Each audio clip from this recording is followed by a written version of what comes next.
You have been too available, and it has cost you everything. Not money, not time, something far more valuable. Your worth in the eyes of the world. The cold truth that changes everything. Think about the last time you answered immediately. The last time you said yes before they finished asking. The last time you rearranged your entire day, your peace, your priorities, your dignity just to be there for someone who never rearranged anything for you. You told yourself it was loyalty. You told yourself it was love. But deep down, in the place you don't talk about, you knew. You knew it was fear. Fear of being left. Fear of being forgotten. Fear that if you didn't make yourself completely available, they would simply find someone who would. Here is the truth they never taught you. Accessibility destroys value. Every time. Without exception. In every relationship, in every room, in every interaction, the moment you become too easy to reach, too easy to get, too easy to asymptotically hold, you become too easy to lose. Not because people are cruel, but because people are human. And humans by psychological design do not treasure what requires no effort. Let that sit. The pain beneath the pattern. You were not born this way. Something happened. Something shaped this.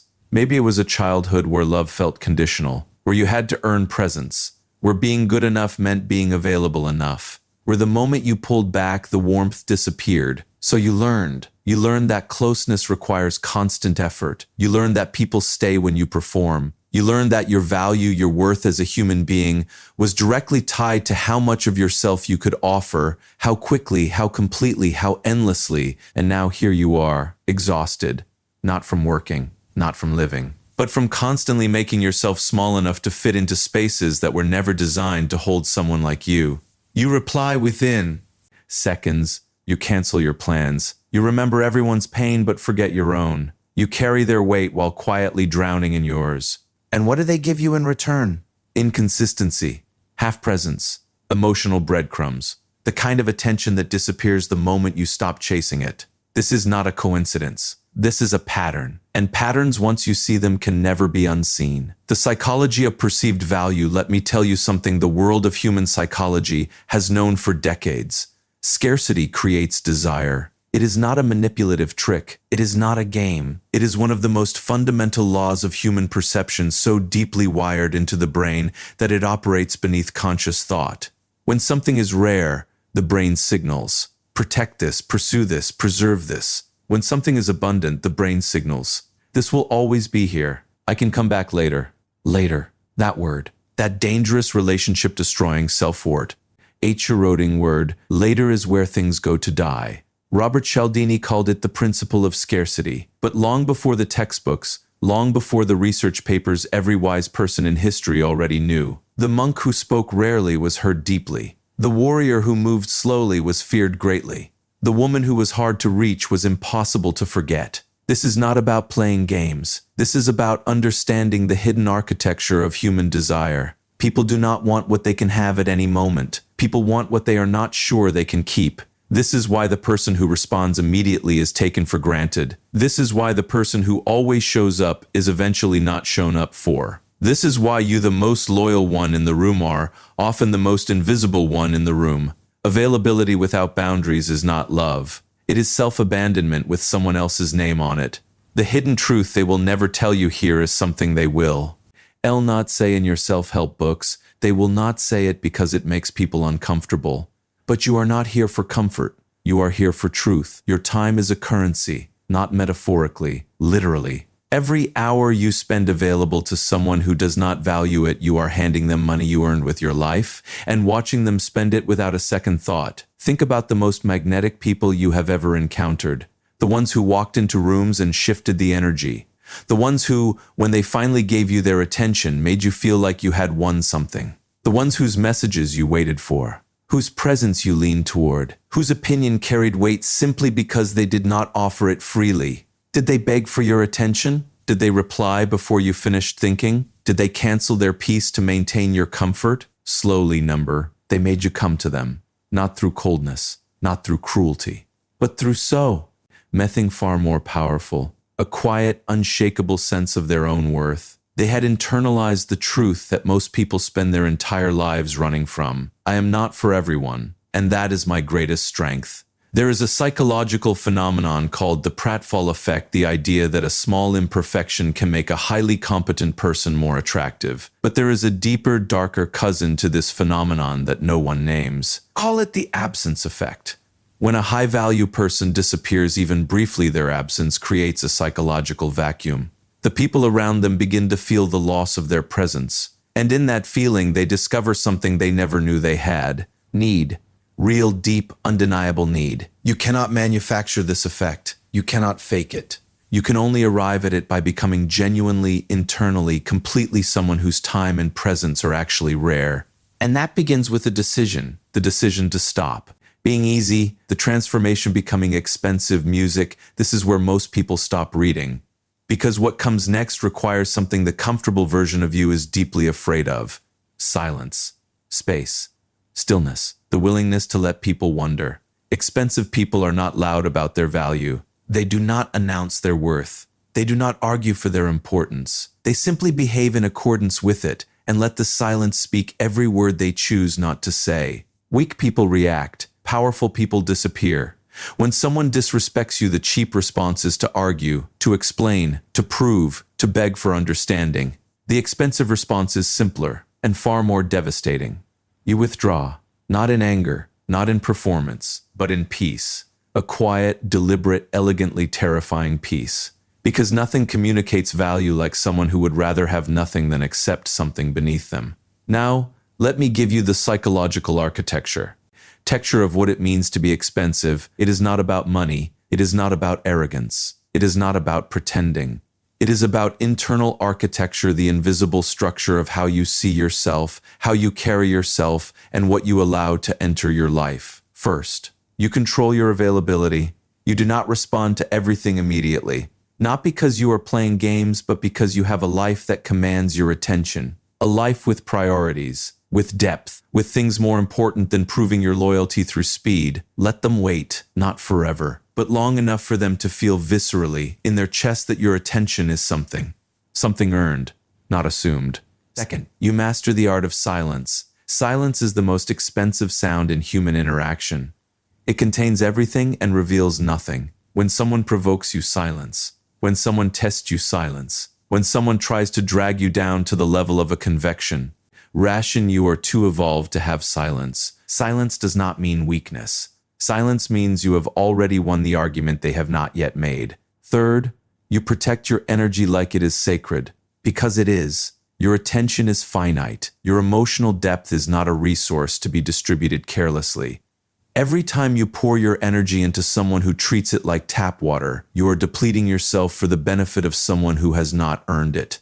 The expensive person knows this. And they make choices accordingly, not with bitterness, with clarity. Fourth, you let people miss you. This may be the hardest one, because somewhere inside you there is a terrified child who believes that if they disappear even for a moment, the people they love will not notice, will not care, will simply move on. And here is the brutal, beautiful truth. Some of them will. And those are exactly the ones you needed to lose. Because the ones who notice your absence, the ones who feel it, who reach out, who wonder where you went, those are the ones worthy of your return. Let the wrong ones leave in the silence. Let the right ones find you in it. Ring if this is already unlocking something inside you, something you felt but could never name, then subscribe. Turn on the notification bell, because what comes next in this series will change the way you move through every room, every relationship, every moment of your life. This is not content. This is a mirror, and you deserve to see yourself clearly. Part 6.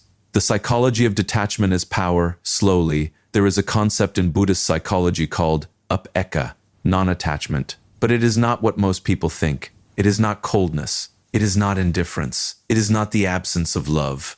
It is the ability to love deeply, completely, genuinely, without losing yourself inside the loving.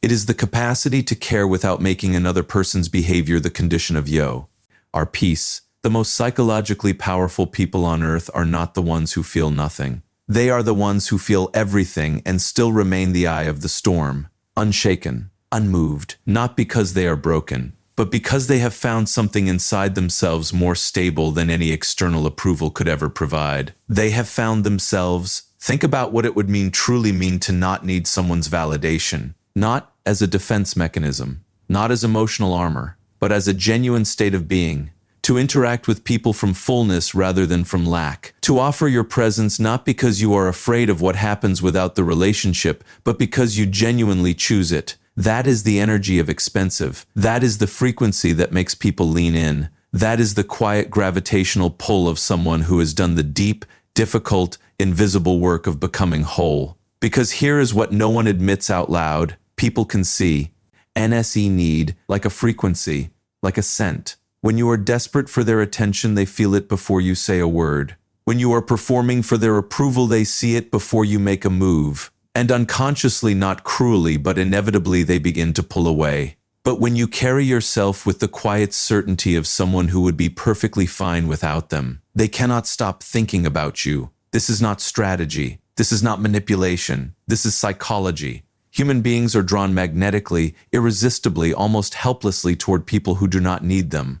Because in a world full of people grasping for connection, someone who stands in their own completeness feels like oxygen, rare, essential, irreplaceable. Part 7. The identity shift: who you become. Pause. You are not reading this because you stumbled upon it. You are reading this because something inside you already knew that the way you have been moving through the world, too fast, too open, too available, too eager, was costing you something you could not yet name.